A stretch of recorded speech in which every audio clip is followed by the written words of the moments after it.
Hello viewers, you're welcome back to AfrOÖ, the project of Black community of Austria, and we are discussing today a topic called Africa and the Rest of the World.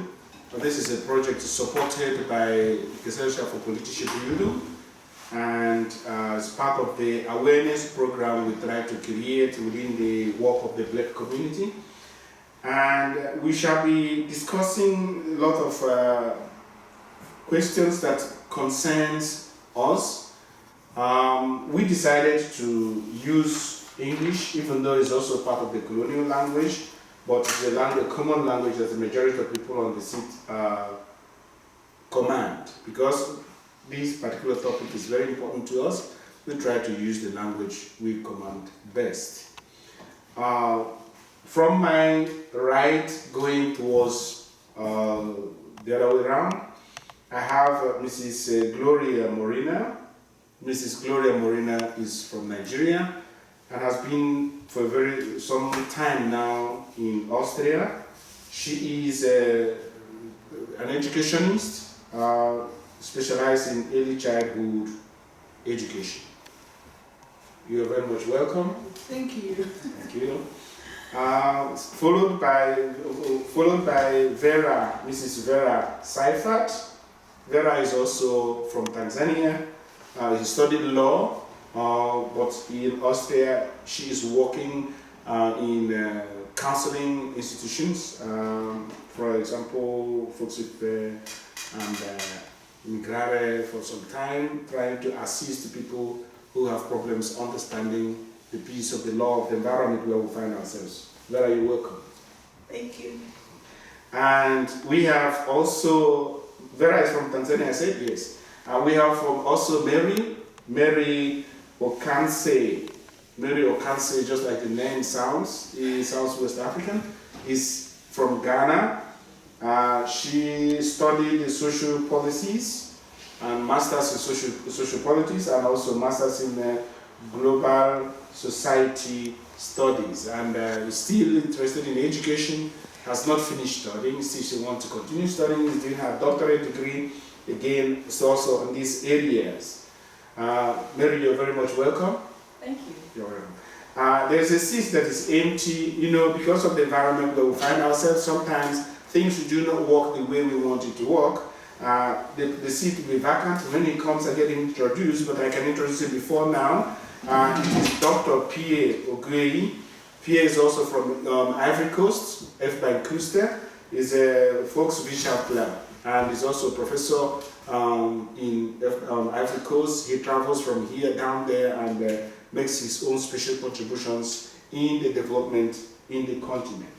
Ladies, before the gentleman comes, I'm happy that you volunteer to help our people or people out there to get a little bit insight on what you guys are feeling, or what you people have seen, or what you think the situation will be like on this particular topic, Africa and the rest of the world.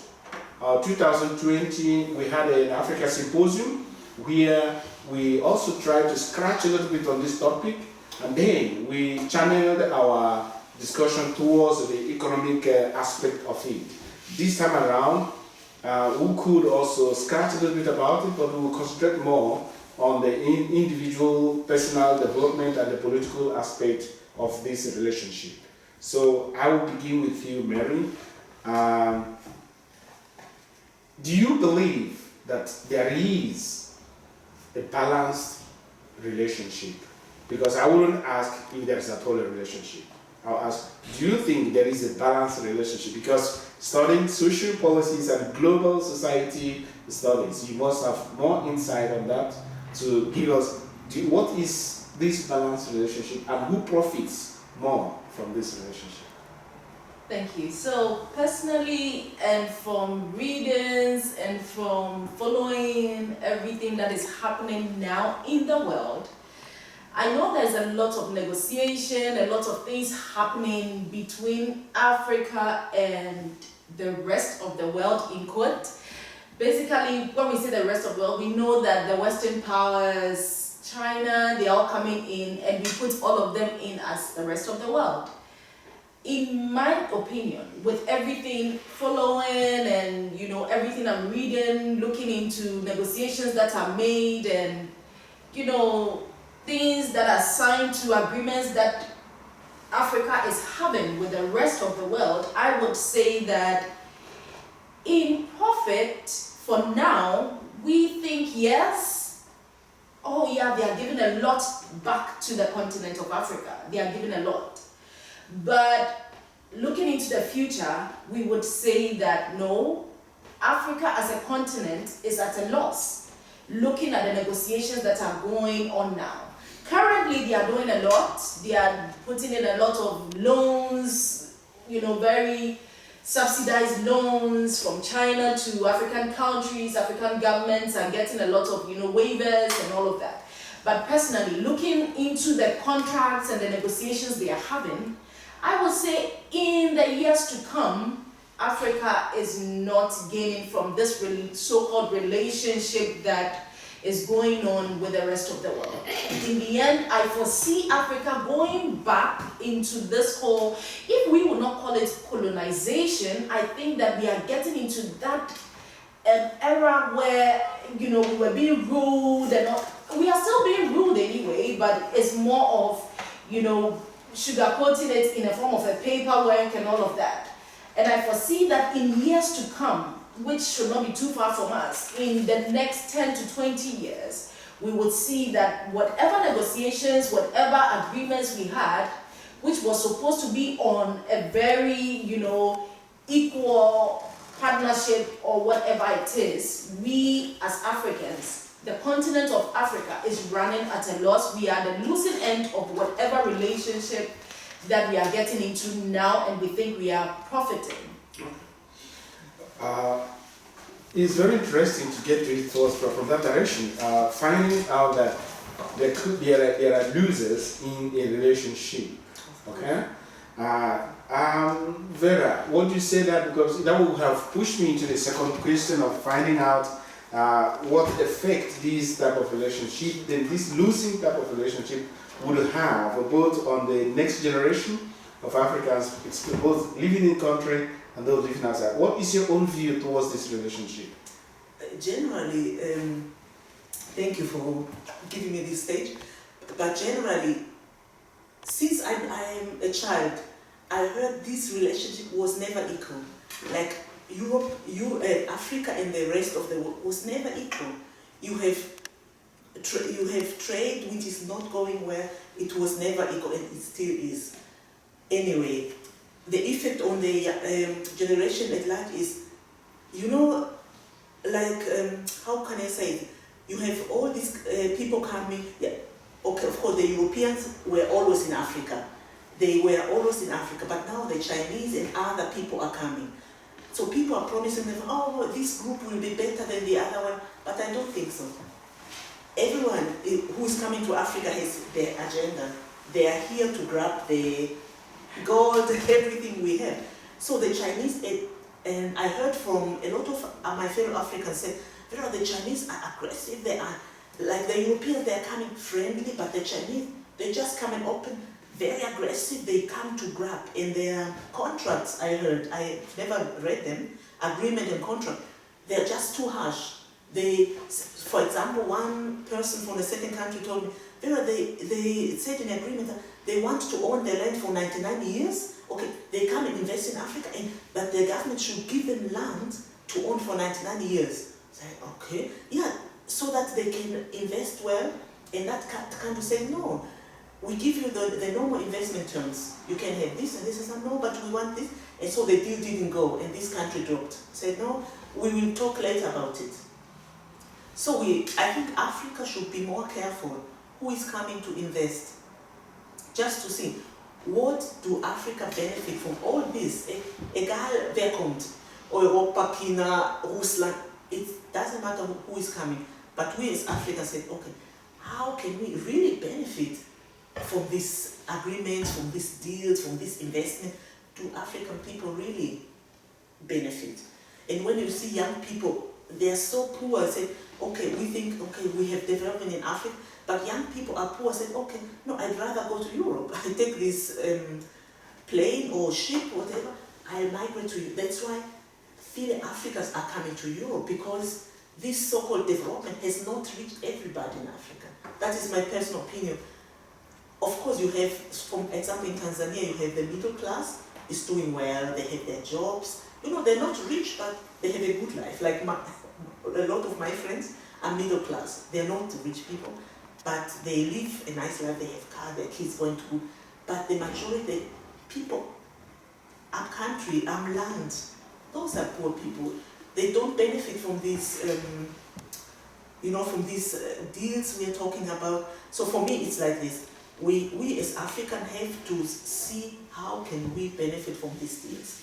Okay. Yeah, it's not bad that, okay, the Chinese can come and invest, but we have to see how can we benefit.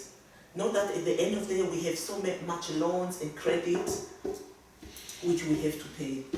Okay. If I could try to summarize a little bit on it, Mary was trying to say that this relationship has not been on an equal level. You tried to say the relationship is also not on equal level. And we talked about the effects it may have on the generations. For example, if somebody comes and owns a place for 99 years, that's almost a century. And owning the people for a century, those who may be coming after us may not even live to see it expire. Okay, and relating it to somebody who trains the children and who consents the children, what do you think that this type of thing would have effect in the psyche of the young generation of people moving around? Because I would say, I wouldn't call it brain drain, because I would call it deculturalization. Because that thing that gives you identity, that makes you stay at your place, have been destroyed. You're now running after that from the West. And now you're looking here, you are trying to define your identity from the view or from the perspective of that relationship with the West. And this affects also the single individual, both those who study home, those who traveling abroad, and that's why some youths risk it, trying to run away, because they have not come to appreciate their own environment. Yes, they have not appreciated their own lives. So that's the effect of this relationship that is not equal relationship. So you as a young lady training young children, taking care of them, and an educationist, how do you look at that? Thank you very much. If I have to speak my mind, I will speak my opinion about the word so-called relationship. I've not really discovered a relationship, because I believe relationship has to be the both sides. I gain, you gain, or I benefit from it, you benefit from it. It's been a language. Unfortunately, we still have to use it, relationship. This is, for me, they just come to Africa to obtain, to get everything out of us. For example, things that Africa is a very rich continent. Many countries, every country in Africa is a very rich. They're there to drill everything out, so we run after them and cry for things back again. Then this is not a relationship for me. So, coming back to children, education, and every other thing, we're seeing the educational level in Nigeria, for example, to be precise, because I'm in Nigeria. In Nigeria, for example, you see people have been brainwashed now, being changed in their mind. They go to international school, they go to private schools. The school I went as a child in Nigeria is a Nigerian school, founded by the government. That's where every one of us, we are educated. I brought my education to this level I am now. I still appreciate that school till today, because this was the only school we had that we haven't got any other option rather than to go to that school. We got the best out of that school. This is a culture. They became a family school. My village became everything for us, because this school was found here and it's been here, established here. Everybody, if you go to that school today now, because of this so-called Western world business transaction and all of the above, or what everybody call relationship, I'm not saying it like that, this school it doesn't have that value anymore. Because it's being turned around these days to make you understand these are local schools, these are for poor people and all of the above. And I'm standing here today in Austria. I started my education, my first educational life in that school. So I will appreciate it, or I will value if that stigma still remains us. We have our things like you made mention of before, one country in Africa, Ethiopia, they're working on their bamboos because these are the source they have in their country. Using it to create different things, and I believe every other world, the whole continent of the world apart from Africa, they want to get everything out of us and leave us like that. And number one, majority of the young Africans now, they end up losing their self-esteem. They are not sure anymore. They don't know they don't even value themselves anymore. This is the stage I'm beginning to be afraid now.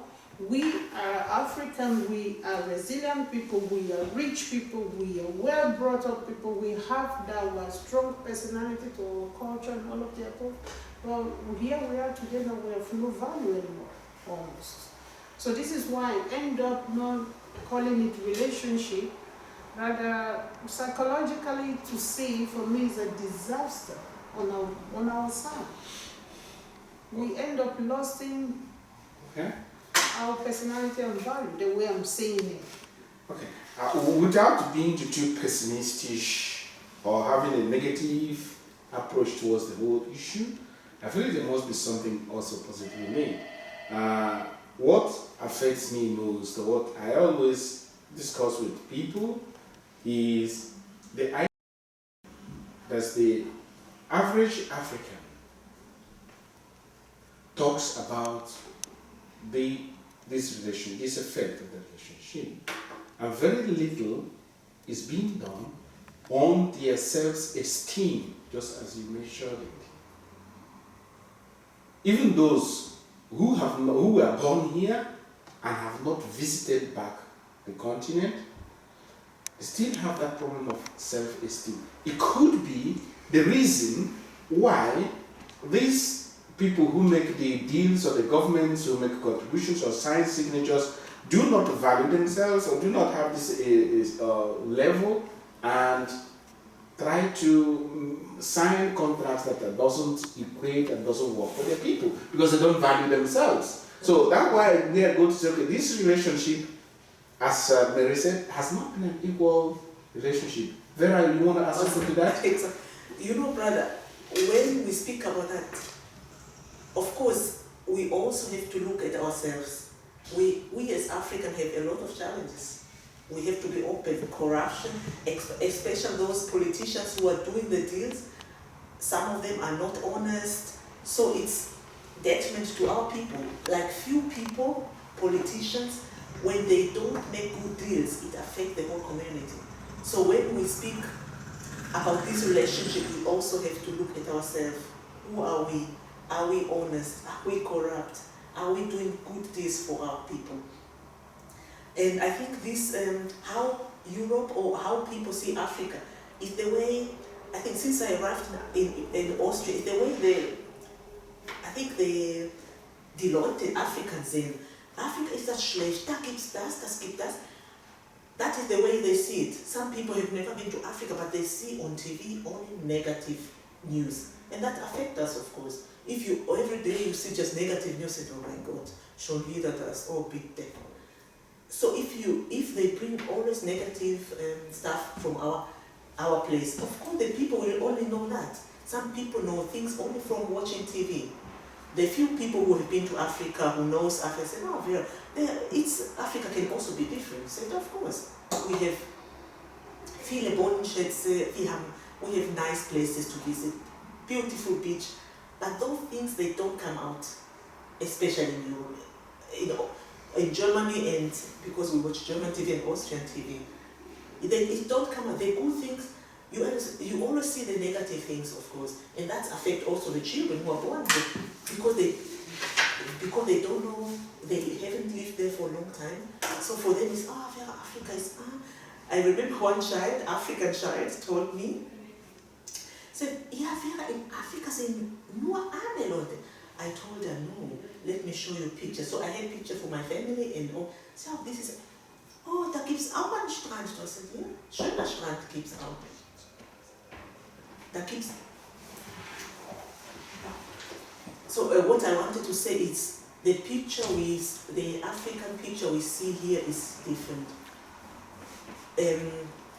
That really, you see only negative things about Africa. That's why also the children who are growing up, they don't have a positive picture of their own country, of their own origin.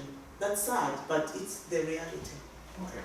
Mary, you wanted to ask something? Yes, I'm itching in my chair. I need to say this. You talk about, this is very, very, I talked about the fact that it's not equal.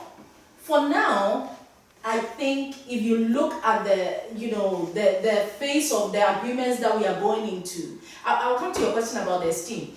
If you look at the face of their contracts and their deals, their agreement, we see that in the present, we are benefiting a lot. They are doing a lot of investment there. They are giving us really, very cut interest loans and sometimes even for free. But I always say that the conditions of these loans, the conditions attached to these agreements they make is appalling. So personally, I think that the African leaders, I know they are top-notch people who are so learned. Some even came out of Africa if they think that the African education is not good enough. They even came to these Western countries to do their further studies and all of that. They have so much knowledge, they know what is right. But I just see that thinking into the future, thinking for the younger generation coming, before they put their signatures on those agreements, is what we are losing here. A lot of selfish, agreements that they sign. I mean, let me give an example to my country, Ghana. I know that if you even want to go into an agreement, okay, an agreement for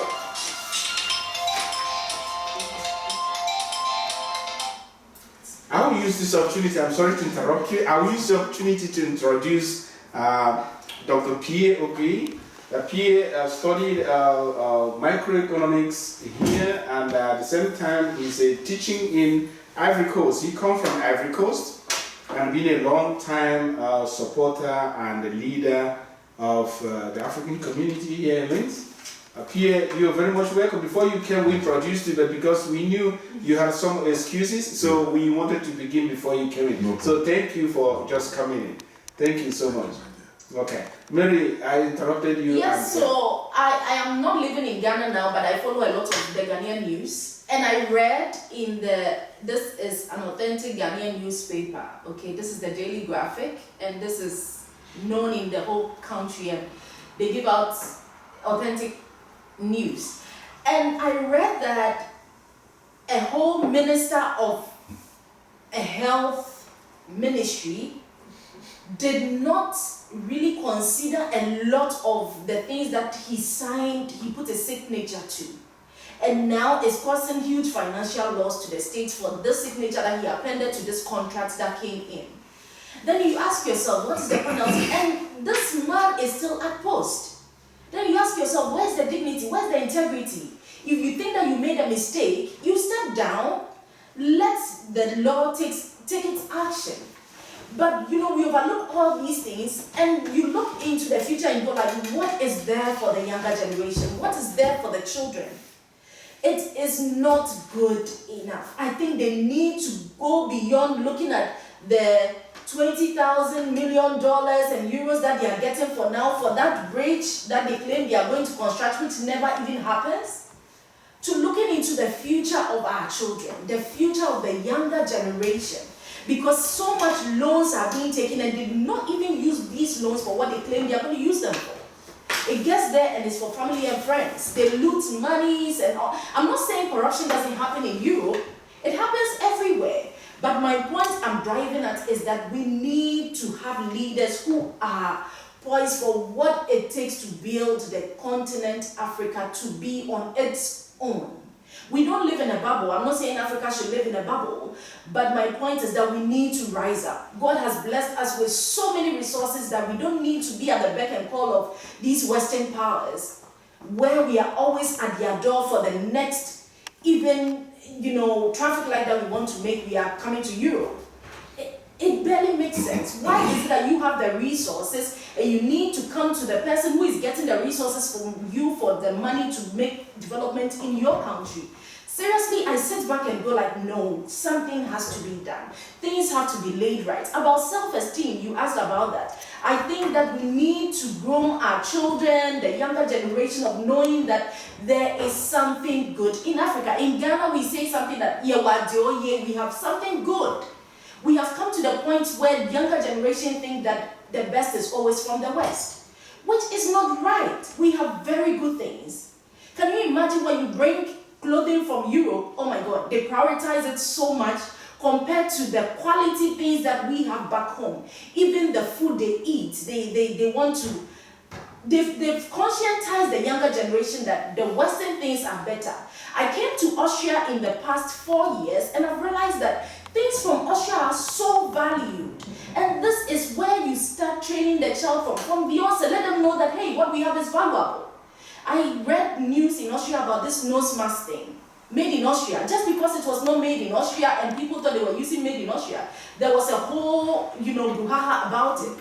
If it happens in Ghana now, made in Ghana is what you will barely have anyone buying. And this is all about the self-esteem. It's about the esteem. It starts from the scratch. Let us value what we have. It's not that it's of low quality. It is of good quality. I try African and Ghanaian made rice. Taste is good, but we want the brands that are the brands with Thailand rice and jasmine. And it's absurd. I think that we can start from now, from today, conscientize our children to value what we have. We are valuable. We should wear our own. We should eat our own. And this is the only way we can move our continent forward.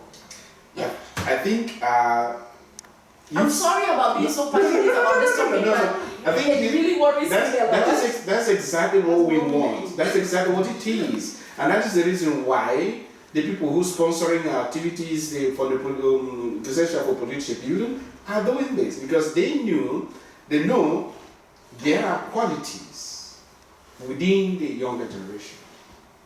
And they know that these things are hidden because of the narratives. Okay? And it is left for us to use that opportunity to redirect and retell the stories. Yeah? And give a new narrative of the whole issue. I appreciate such ideas so much. Doctor, we are not there. We were asking about understanding the relationship between Africa, the rest of us, and the rest of the world. And we were trying to think about who profits in that relationship at all. Is it an equal relationship? Or if it is not, who profits there? And that was when we were talking about the effect of this relationship on the next generation, both those living at home and those living here, and that's how we came into that level. Maybe you would want to say one or two things to that. Yeah, thank you, my brother. I'm very sorry that I came a little bit late. I had some things to finish. And about the question, what I want to say is that, if you go to the market and you want to sell yourself, people will buy you by the price you put on yourself. If you say 50 cents, they will buy you, say 50 cents. If you say $100, they will buy you $100. Isn't it like this? Yeah. We Africans, the big problem we have is from the beginning. Until now, we don't value what we are. The African states. I just want to give you one example. How can you imagine the whole African countries will have to meet one China country, and they say Summit Africa China. The whole African countries will meet Russia. They say Summit Russia, Africa. Not to submit to Russia, Nigeria. Not to submit to Russia, Ghana, or Russia, Africa, or Russia, Senegal, or Kenya, or Ethiopia. Russia, Africa. That is the base of everything. If you know what you are and how you can value yourself, people will respect you.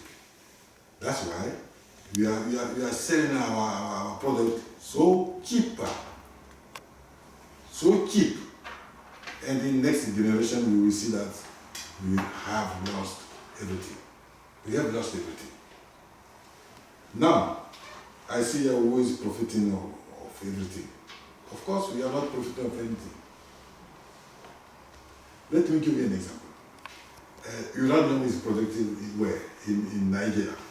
Nigeria. And who is buying this uranium? France. We buy the uranium. France will sell it on the world market. They buy it from Nigeria. So at a low price, they will sell it at higher price. The difference is from France. And if Nigeria has problems, they will come and say, we help you. Can you imagine this? Those are things we have to fight for. And the whole African country, no country can produce vehicles. In Nigeria, they're producing innocent. Innocent. They are assembling. No, it's not assembly. They are production. It's okay. In Ghana, but they're not being sponsored. In Ghana, I learned that the people prepare to buy outside and people are trying to do it. That's where we have to start. To take our destiny in our hands. If Ghana produces vehicles, and all Africa countries can order vehicles like we are doing for China. All Africans are traveling to Dubai to have a night in Dubai. You have to pay. Why can we not try to get one country sponsor it, like the former Russia did? Each country was a pole of product, and they developed themselves. We can do it, but as long as we are going not together, but we are going like me, Africa Coast, I'm going to, we will always lose. And now, if you see, now, China is even buying lands in Africa. And let me tell you one thing, there's one food in Africa Coast that is atike. Everybody, that's like kebab here. Yeah, everybody eats it. And now China is producing it in China. And they're taking the world market. Sorry, but the Chinese produce also African clothes. African clothes now. Oh. Can you imagine it? That's because we are not united. We just talk about Pan-Africanism that is words. In the reality, nothing. Okay. To go to Cameroon or to go to they will ask you visa. What kind of nonsense? And for people from East Africa to come to Africa, they say visa. But the Europeans don't need visas. Okay. They just have visa on arrival, and that makes me sad. Okay. I will try to, because we don't have too much time. We are getting towards closer. I would want to appreciate that you have already answered 3 to 4 questions we had here. The first one is where does the challenges lie? Yeah, you're talking about it. Where does the challenges lie? And you talked about the question of mobility. You know, people moving from one country to the other, both mobility of products and all the rest of them. I think it's something good to hear more on what we think are these challenges. What are the challenges? How can we make 2, 3, 4 statements about these challenges? What could these challenges be? Yes. Yeah. For me, the first challenge is alimentation. To get food from our country. The countries who does not get food cannot develop.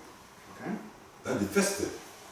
If we have sufficient food for African countries,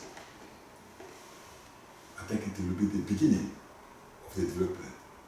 We don't need. Maybe people will think that technology and all those things, school and those things, yeah. But they start with food first. If you are going to school and you don't eat, what can you learn? That's it. If you see the history of Europeans, the first things they did is food. And the Industrial Revolution took place where food were. That means Holland, not England. England was the first country to publish everything because the Holland people, they didn't want to know, to let other people know what was happening. But Holland was, let me say the top producer of food in Europe. They make our food in Europe at those days. That means they did not start with food. Okay. So Do you mean food made by us? Like Yeah, of course. Okay. Of course. Yeah. We have lands, we have climate, we have everything.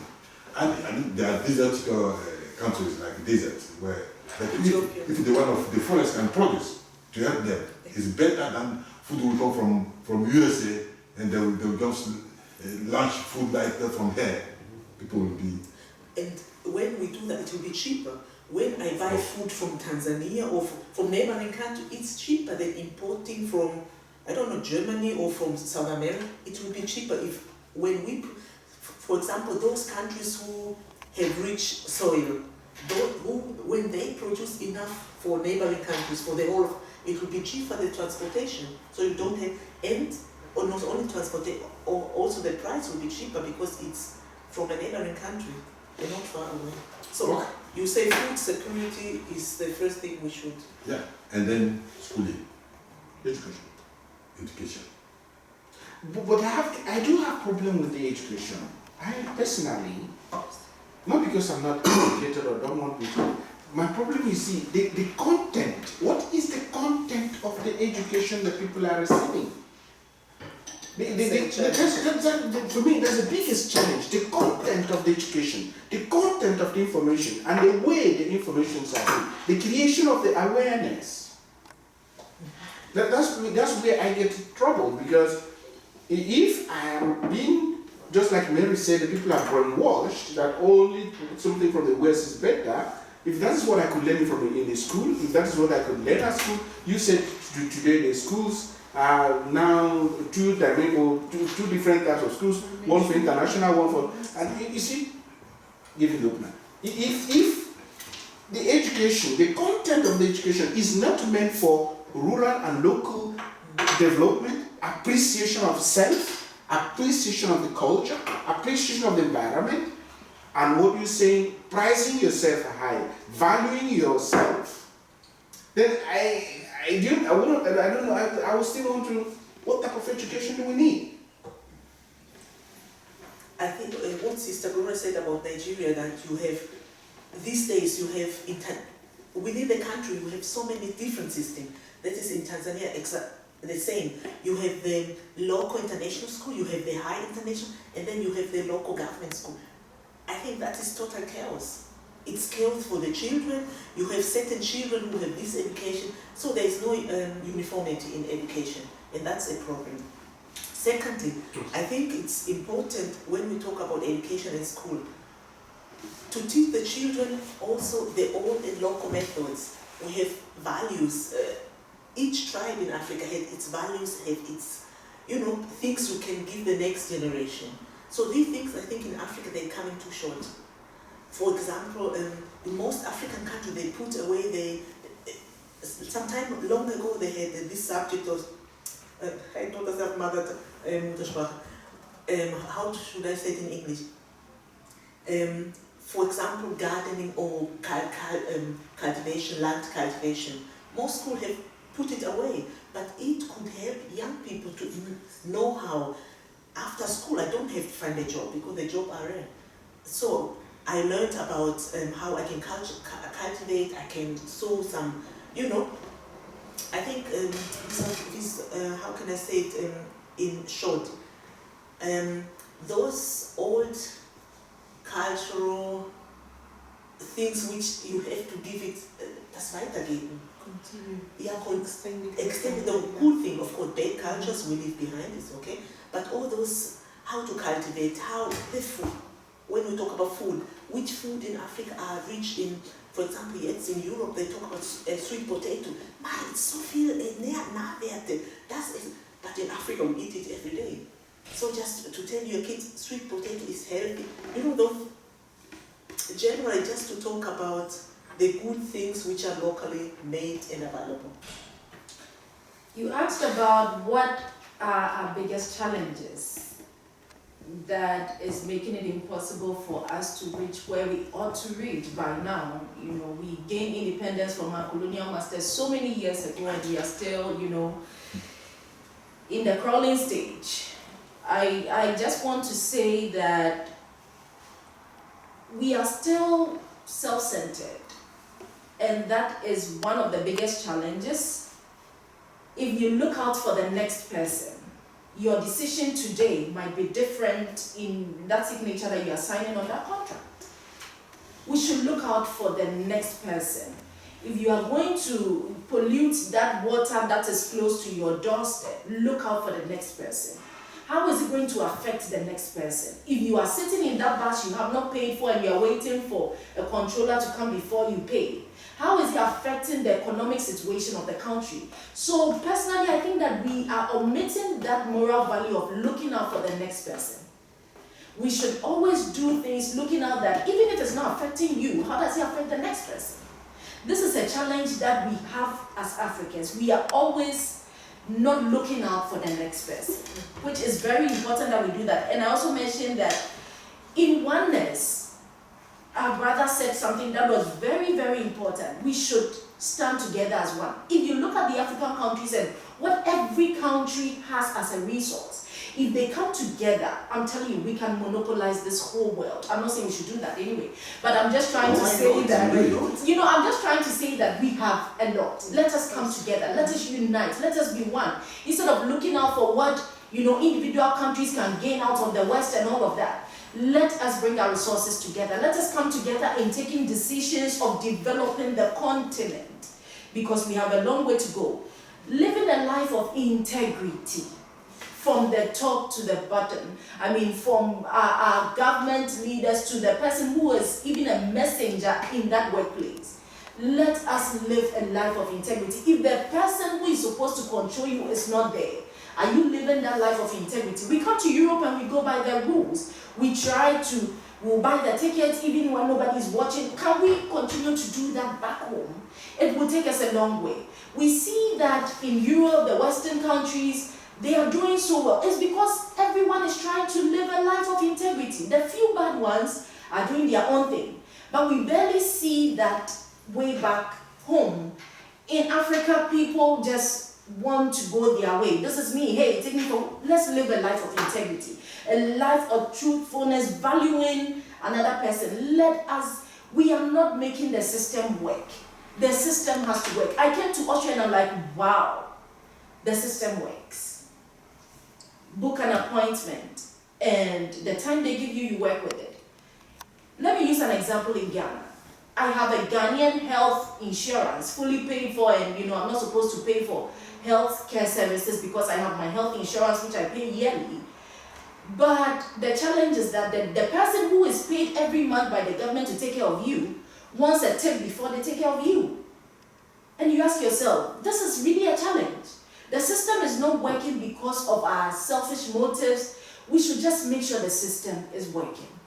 And it will be wonderful to live our lives there forever. Our children will have good future and all of that. Let us make the system work. This is what I want to end with. The greatest challenge. I think that should have been the summary of the whole thing, but we still have 2 or 3 questions to chew. In all this system where we've mentioned where things are not working, we won't say everything is bad.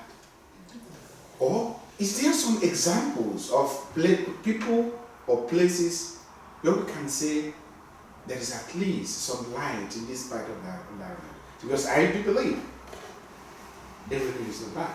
You want to say something? Thank you. Yes. Actually wanted to say something concerning the food our brother being mentioned earlier on. I personally believe we have the best food in Africa. We have food. Everything bio, anyway. Of course, we have the best food. I came to Europe to realize that we actually blessed with the best food ever. But my biggest question or concern in this point is, do we actually say it like that? Do we value our food? We have the best food. Everything you can have. I grew up in a very small village where my both parents farm. There is no chemical attack sprayed on it, nothing. We lived on these resources till I left Nigeria as well. We have everything in farm. We have insufficient to sell. My mom was a good businesswoman in terms of that. You bring this from oil to everything. We have waterfall in my village, that's how we have everything really from the nature. And so I'm speaking about my village. I believe every other villages, neighboring villages or town or city in Nigeria or in Africa, they also definitely blessed that way. We have the best food. Not until, at the time I was like 14, 15 years of age, when I started hearing the word fertilizer. So this came just like that from the northern part of Nigeria. I mean, my uncle had a very large plot of peanuts. Really uncountable peanuts. This was his business. We have the avocado, we have mangoes, we have banana. My mom has plantation. We have so many things that people come and buy. Oranges. You can count it, name it. But did I see those things really valuable at that time, being as a child? No. Really, coming to Australia, you see one bio tiny thing in the price. How am I 100% sure this is really bio? We were in Steiermark 2 years ago for holiday. I saw the bar where we put up there. They have, in a secret place, spray for their tomato, for this, duna, for this and that and that. I was forced to ask the woman because I thought actually everything should be bio here. She said, nah, this is bio spray. Also, they also have bio spray to make it look neat, beautiful, so you don't get that warm and that other unbeautiful stuff that's staying in it or attached to it. Really, it was an eye-opener for me, but this is bio. When it comes to the market, you pay the price of bio because it's bio, this is regional, this is from Bao. This is a regional issue that what you spoke about before, that from country to country, at least you find it cheaper, you find it good. So, but we don't really respect and value what we have. And coming to the health issue, you made mention of security. Security, it's really a very necessary thing in the whole of Africa, not only Nigeria this time around. And the biggest concern for me here is the health issue. Because I made my family here, I have my family here. If I have to speak the truth, I'm not sure. Bringing my kids to Africa to live there, what about if any of them fall sick tomorrow? Anything can happen. Where our Nigerian president fly abroad for treatment, any other person that can afford it does the same. I, as an individual, can do that. So these are the points I feel health-wise is very necessary, important for us in Africa. Security, after all, we need that, whether we like it or not. I will appreciate that. And the value of our culture and of our food, of our everything that has to do with Africa, for us to have that value, to be able to price it well, to base it in the right position that it really belongs. Excuse me. You know what has interested me so much here? In most cases where we've got discussions, I've got individuals who have sat and have quoted so many books and many people. But this place, you're discussing authentic. And yes, it gives me some joy. So I don't want to interrupt Pierre. You want to say something? You know, he's going to quote for you. He wants quotations. He wants to give you quotations. I want to give you quotation myself. He's a professor. No, yes, professor. Yes, it's very nice. What I want to be precise is that when I'm talking about food, I mean, I don't know which African country doesn't import rice, for instance. Importation of food. That's what we have to stop to produce ourselves. I mean, in a large quantities, So that if another country is lacking of food, we can give it. Yeah. That's what I mean. Otherwise, Of course. what is produced home is always good. We understood. Yeah. Okay, good. Oh, sorry, And- you asked a question about what we should something is happening which is beautiful in Ghana for me. Digitalization of almost every systems that we have, the address system, and this is something that was not so common. But the current government, I think this is a thumbs up for them. They are really increasing in digitalizing systems in Ghana. I think this is where it starts from to make the system work. You know, postal addresses and how to apply for things online. We are digitalizing majority of what is, and it's working. I'm here and I can easily apply for, you know, my Ghana card. I'm still a Ghanaian. I still have I can still apply. Everything is done online. Any things I can just sit behind my laptop and it goes through. Even, you know, for my this, I think it's really good. And if more countries who are in Africa will continue to, you know, improve on this, we chip in some more things that we could learn from our neighboring countries. It's a plus. I think I like that bit of digitalizing going on. And the sister, excuse me, the sister touched a point that's very important. She was talking about no hospital. I mean, no good hospitals. Or if they are not accessible to the common person. Exactly. And what I notice is that whenever a big man is sick, his tendency is in Europe. Why can't we create some hospital with a common standard, good, where I mean a common person can go and receive treatment? Why can't we do it? That's also a point of development. This is where the Germans say here also. That's the challenges we are facing. But notwithstanding, we wouldn't go away from the room without saying one or two positive things that is happening within the continent. Some examples of countries where things are not too bad. For example, you mentioned Ghana, the digitalization. I can as well say Nigeria is also a digital, very far in terms of digitalization. For example, in Nigeria, when you go to you can transfer your money from your handset to any place without any, and you receive in the same time. You get an alert that it has arrived where you want. It doesn't stay long in the bank.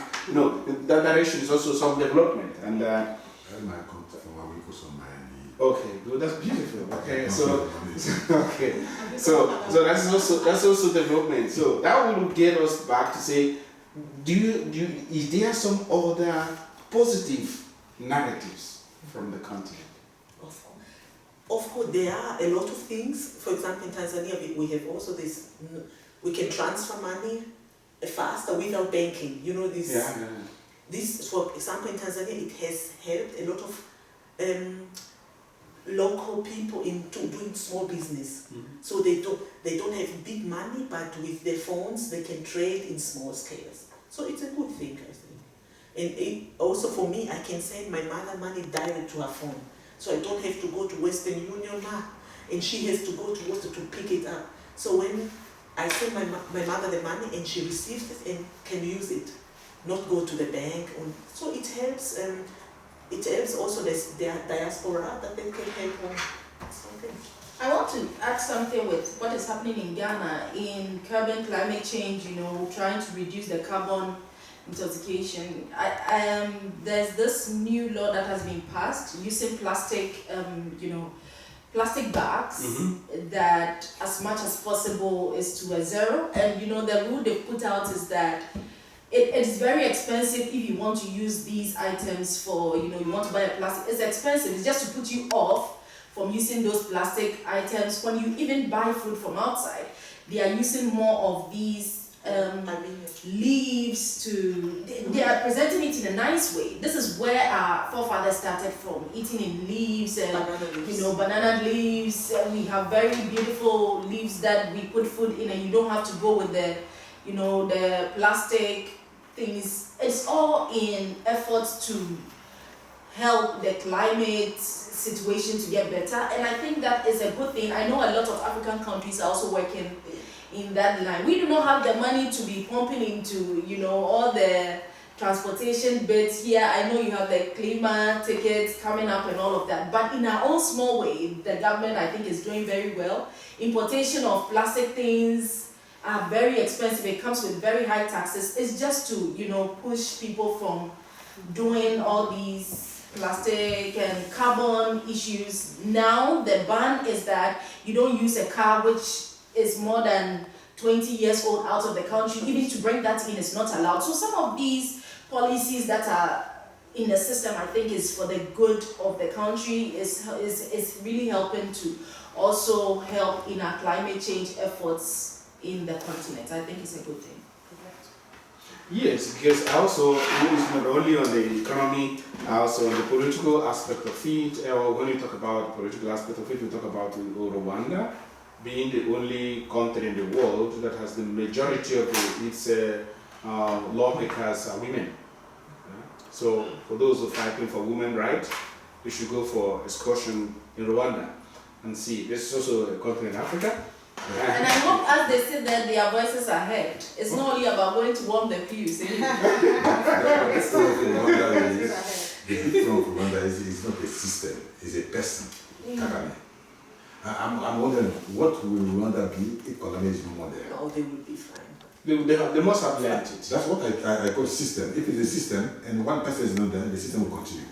But if all ideas are coming from one person, as soon as the person is no more there, everything collapses. No, but I don't think so. He is one person, but behind him there are many people working for him. So I think the ideas actually coming from those behind him. But he is there in front and telling, this is me. But General Rwanda is doing very well. I think they're working well together, like the president and all those behind him. And it's one of the countries who is doing very well in Africa. I've heard of two countries here now that I can quote when I get out of this room. One is Rwanda, one is Ghana. Okay, yeah. That's good. Yes. East Africa, West Africa. I really wasn't able to get back to the South Africa or the North Africa. As being a member of Ghana, I can say yeah. Okay. I've been in Ghana. Okay, now that will bring us to the last question. With all the things we've discussed here now, where do you think Africa will be by 2030? You know, I'm laughing because I think you remember 2005 or 2004. You know, we met one person there on the Outplus. Yeah. It was the question he asked, how will this be by 2020? Yeah. You remember? Yes. This green guy. What did he say? Nothing will change. Effectively, nothing has changed. Africa by 2030. I'm not sure that big things will change. Why? First, the younger people are going from Africa now to other countries, to Thailand, to Abu Dhabi, to Kuwait, to China, to even to desert, to Libya. They are in jail there. They are dying in this Mediterranean Sea. There's nothing to keep the young people in Africa. If we change the mind, if we want to see Africa by 2030 to be changed, we should have some policies to keep those young people there. Because by 2030, those young people will be the descendants, some of them. A good example, we are here. We are here. I think just to add on what you said is, when we want to keep the young people at home, we have to create jobs for them. We have to create environment that they're staying. Of course. Most of people don't want to go very far away. Somehow, not everyone wants to, they just want to go because of the economic situation. I think when we can make that to stay, they need to create jobs, they need to feel home. When I have a good job, I have food, I have my family, I don't think I want to go away. But when I'm poor, I don't have a future, I don't know what. Then I said, okay, now I want to come to Europe to try a new life, which is understandable. I think even if I said, if I don't have anywhere to go, let me try this life. Yeah, we are in a global society, I agree with you. But when we as Africans say, okay, we create a very good environment for younger people, create projects where they can work in, create, good environment. So no one will go. Okay. Sorry. You want to say something? Yeah. Because the time is no longer our friend. Sorry. Early this year or late last year was this revolution in Nigeria, where the younger boys from the age of around 25, 28, where this outbreak from prison in Benin to Lagos and Okay. This is SARS. Yeah, exactly. They were actually trying to fight for their right. Africa, like I'm saying in 2030, like you said, I'm afraid it goes back or get worse the way it is, because we have definitely lost our personality, our self-esteem, our value. These are the whole thing that is playing part in our lives. This is why I was very much happy when this whole story came up in Nigeria. I was like, I hope they continue. I know many lost their souls, like may their soul rest in peace. If they had continued, maybe at the end of it all, we would have some good concept out of it now that finally they've been able to achieve or gain this. But now I don't know how it goes. I still respect them. I give you the topic, continue, because you want to round up. The listeners, thank you so much for having your time to exchange these ideas and thoughts with us. I appreciate your coming, I appreciate your leaving whatever you have out there to come here. I wish we can have another time with more people, more audience to talk on this issue. Thank you so much for coming. It's me, Ike Okafor, the Black community, and have a nice day. Thank you.